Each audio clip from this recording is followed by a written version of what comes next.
Alistair, he's played 150 Test matches, and to go to Melbourne and bat so far back in his crease again, you know, clearly Australia are going to go full, and try and trap him on the crease.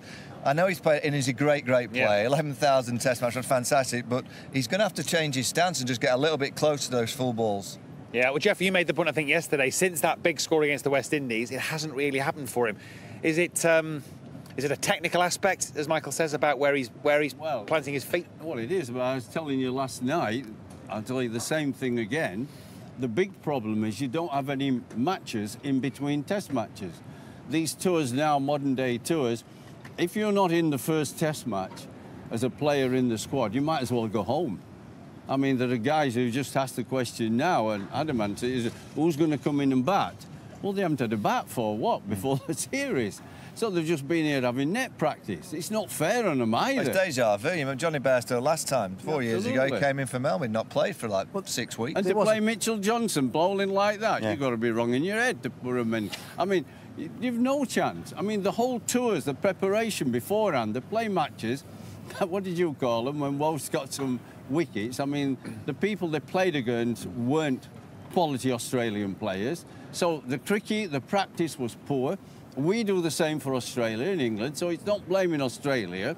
The preparation, somebody will stand up and say, no, we want proper matches, we want more of them, we want the itinerary just a little longer, so in between Test matches, not the Boxing Day New Year, I know that's special, but there's 3 tests here, we need to be playing matches, so we need to extend it so people can play. Alistair could alter his footwork or get into better nick if he could play a match against a little bit less bowlers than the Australian Test side. And bat himself into some form. In Shield games, there'd be good competitive cricket and try and get his feet moving. He has done it before. Yeah. He's just lost it at the moment, but he isn't going to find it in the nets and then go and face the same quality bowlers who are going to get him out again. And actually, I think at the start of the first innings here, you could see he was almost willing himself to get his feet moving, and it didn't last that long, but you could see the impetus, the will.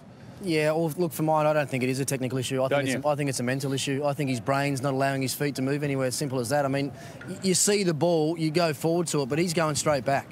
So it's not a technical thing. I think, I said last night, to me, he seems in a really defensive frame of mind where he's going back in his crease as far as he is to try and defend his stumps and not get bowled, rather than going forward at the ball and trying to score runs. That's, I think, that'll be what I'd be telling him anyway. Get out there, hit the ball down the ground. For the first time, you're actually seeing Alistair Cook. To me, in that first innings, he goes back because he's expecting the short ball. One of his strengths has been the short ball throughout his career, playing the pull shot, the hook shot. You're looking at the second innings, his head just kind of falls over to the offside. Only he can answer the question, but was he thinking about the short ball again in the second innings?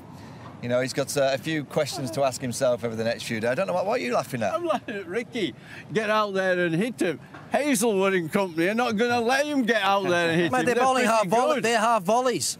He's played them that way for 150 Test matches. And when he does that, all of a sudden he's short at him and hit him in the mouth. Well, that's what you want. That's what you want. That's his strength. If he keeps getting out the half volleys, they're not going to let him play forward and drive. I'm going to have to get the red card out here to one of these two soon. It's getting a bit more heated here than in the match. They're not going to let him. They're too good for him at the moment. Mate, he's going back to half volleys. Yes, he is. He's when he goes forward, tests before when he finally goes forward, they're going to hit him in the mouth with a short one.